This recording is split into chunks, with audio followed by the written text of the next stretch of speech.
Добар ден на сите.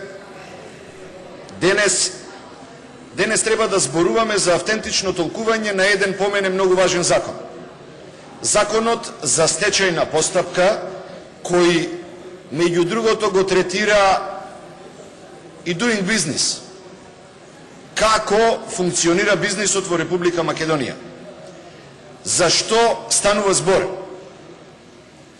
Колегата од ВМРО ДПМН покренал постапка за автентично толкување на законот за стечај на членот 73 ставот 2. И владата го одбила, кажувајќи дека нема потреба од автентично толкување и дека со овој закон се е решено. Ајде да видиме дали е се решено.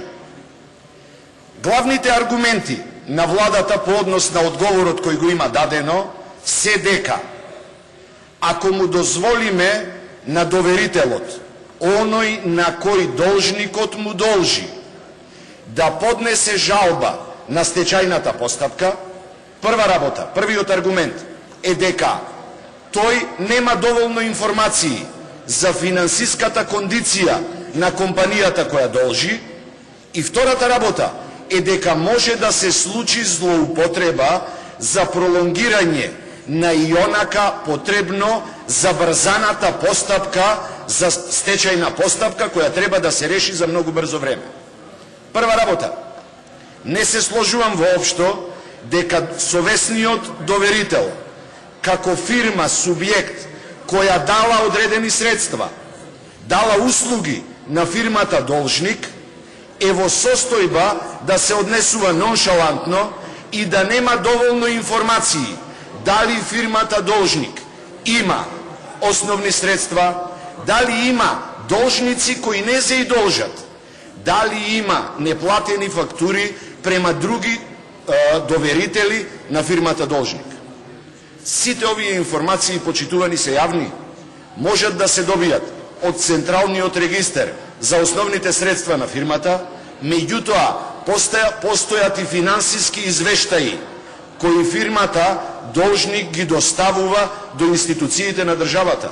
На таков начин совесниот доверител е во можност да ги добие сите информации за кондицијата, финансиската кондиција на фирмата должник. Зошто ова во овој момент е многу важно? Во ставот 1 од членот 73 стои дека во случај на поднесување на стечајна постапка од страна на доверителот, должникот има право да поднесе жалба и на таков начин второстепено да се ревидира одлуката на стечајниот судија дали е потребно поднесување, покренување на стечајна постапка. Ако е така, во првиот случај, зошто во вториот случај на доверителот, кој исто така е стейкхолдер, заинтересирана страна во оваа постапка, да не му дозволиме да поднесе жалба и на второстепена комисија, на второстепен суд, да се одлучи дали е оправдано барањето за стечајна постапка.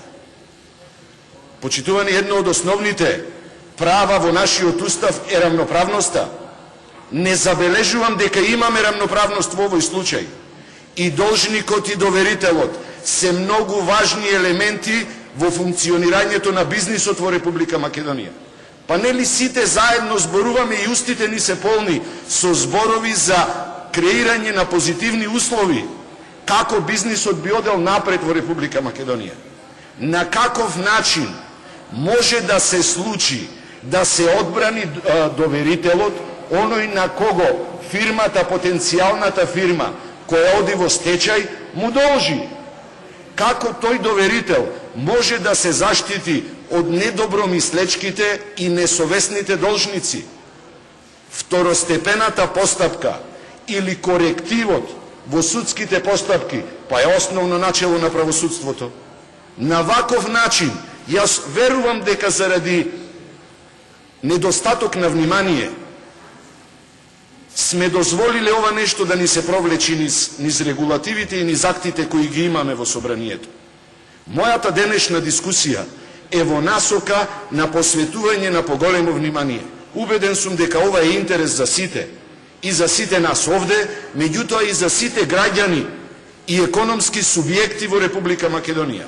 Ако е така, барам од вас, надвор од партиските начела и директиви, да гласаме против овој извештај денес, што би значило барање на форма за надополнување на законот за стечај или од друга страна правење на нов закон на стечај, кој ќе биде и употреблив, и ефективен, и кој ќе ни помогне на сите нас вистински, подобро, ефикасно и ефективно да се спроведува една од можеби најнепосакуваните постапки во економијата и во стопанството, стечајот. Меѓутоа, и таа е реалност во економското функционирање.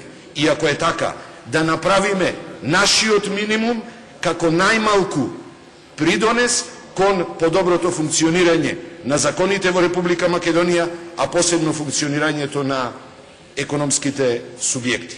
Уште еднаш, замолувам и барам сите заедно како пратеници да гласаме против ова автентично толкување, со што би дале дополнителен ветар во грб на економските субјекти во Република Македонија, како малку полесно и подобро би се справувале со сите тешкотии на секојдневното економско битисување. Ви благодарам.